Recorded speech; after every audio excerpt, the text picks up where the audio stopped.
Stop. Listen to those words again. We are underprepared. We are underinsured. We are under attack. We are not safe. That is not Nigel Farage. That is not Kemi Badenoch. That is not a Reform MP or a right-wing newspaper columnist. That is the man that Keir Starmer personally hired to write Britain's defence plan. At Prime Minister's questions, that speech blew up in Starmer's face in front of the entire nation. What happened in the House of Commons today was one of the most extraordinary PMQ sessions in recent memory. And by the end of this video, you will understand exactly why, and exactly what it means for Britain's security and for Starmer's future. Before we get to what happened today, you need to understand who George Robertson is, because without that context, you won't grasp how devastating this is. Lord George Robertson is not a random critic. He is one of the most distinguished figures in British defence history. He served as Defence Secretary under Tony Blair from 1997 to 1999. He then became the Secretary-General of NATO, the most powerful defence alliance in the world, a role he held for 5 years. He is a Labour peer. He has spent his entire career inside the Labour Party. And in 2024, Keir Starmer personally appointed him to lead the government's Strategic Defence Review, the most important defence document the UK had produced in a generation. Starmer trusted this man with Britain's security blueprint. So when Robertson speaks about defence, he is not speaking as an outsider. He is speaking as the architect of Starmer's own defence policy. He knows every number, every plan, every promise, which is exactly what makes what he said this week so completely devastating. Last Tuesday evening, Robertson stood up at the Guildhall in Salisbury and delivered what one journalist described as the most significant intervention on defence spending since the end of the Cold War. He said, and I want to be precise here because every word matters, "We are underprepared. We are underinsured. We are under attack. We are not safe. Britain's national security and safety is in peril." He said there is a gap between Starmer's rhetoric on defence and the action he has actually delivered.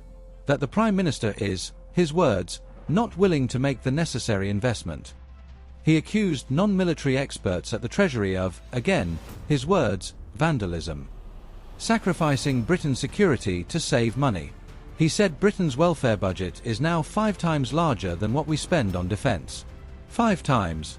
And he asked, directly, are we certain this is the right priority, jeopardising people's future safety and security while maintaining an increasingly unsustainable welfare bill? And then he said something that sent shockwaves through Westminster: there is a corrosive complacency today in Britain's political leadership. Corrosive complacency. From the man Starmer hired. Robertson later revealed that Defence Secretary John Healey was, quote, extremely angry when Robertson told him the speech was coming. But Robertson gave it anyway. Because, in his own words, I believe my country is in danger. Let that sink in. A man who has dedicated his entire life to Labour politics looked at what this Labour government was doing on defence, and decided that loyalty to his country mattered more than loyalty to his party. That is how serious this is. Today was the first PMQs in 3 weeks. Parliament had been on Easter recess. And Badenoch arrived with one weapon, Robertson's words. She used all 6 of her questions, every single one, to hammer Starmer on his own defence chief's damning verdict. Her first question was simple and brutal. Robertson's criticisms, she said, were of the Prime Minister himself. Our armed forces are at the end of their tether, waiting for the government to fund the defence review it commissioned. Starmer's response. He said he respects Lord Robertson and thanked him for carrying out the strategic review. And then, without a trace of irony, he said he didn't agree with Robertson's comments. Think about that for a moment. He thanked the man for writing the plan, and then told Parliament he disagrees with the man's assessment of whether the plan is being funded. That answer, according to The Spectator, did not address a single one of the points Robertson had actually made. Badenoch kept coming. She pointed out that Britain's welfare budget is now 5 times defence spending. She said, he won't fund our military because he wants to fund more welfare. Starmer's response. Blame the Conservatives. 14 years of austerity. This is what they left behind. And that is when something remarkable happened. The Speaker of the House, Lindsay Hoyle, intervened. Live. In the chamber. He looked at the Prime Minister and said, Prime Minister, it is Prime Minister's questions. In other words, Stop talking about the opposition and answer the question. It is not the first time this has happened. The Spectator noted that the Speaker has had to remind Starmer of this on an almost weekly basis. A Prime Minister being publicly told by the Speaker to actually answer questions. At Prime Minister's questions. That is the state of Keir Starmer's authority right now. Now here's what separates this from ordinary political point scoring, and this is the part that should worry every British person watching this, regardless of their politics. Robertson is not wrong. The numbers are real. Britain currently spends around 2.3% of GDP on defence. NATO wants members to reach 2.5% and is pushing for 3%. Starmer has promised 3.5%, but not until 2035. That is 9 years away. Russia, according to NATO's own assessment, could be ready to attack the alliance within 3 years. Robertson's co-authors on the Defence Review, General Barrons and General Hill, backed him up this week. General Barrons told the BBC there is an enormous gap between where we have to be to keep the country safe and where we actually are. He added, the US cavalry is not coming to bail us out now. The Royal Navy and Royal Air Force are, his word, undernourished. And the Defence Investment Plan, the document that would set out exactly how Britain rebuilds its military, was promised last autumn. It is still not published. So this is not just political embarrassment. This is a Prime Minister who commissioned a defence review, received a damning verdict from his own reviewer, refused to fund it properly, and then had to stand up in Parliament today and defend that decision while the world is watching a war unfold in the Middle East. And he couldn't do it. Because there is no good defence of it. Let's zoom out, because today's PMQs does not exist in isolation.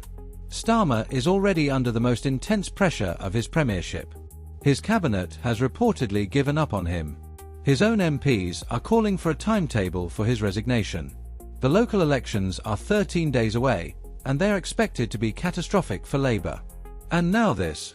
A Prime Minister who is already being accused of lying to Parliament over the Mandelson scandal.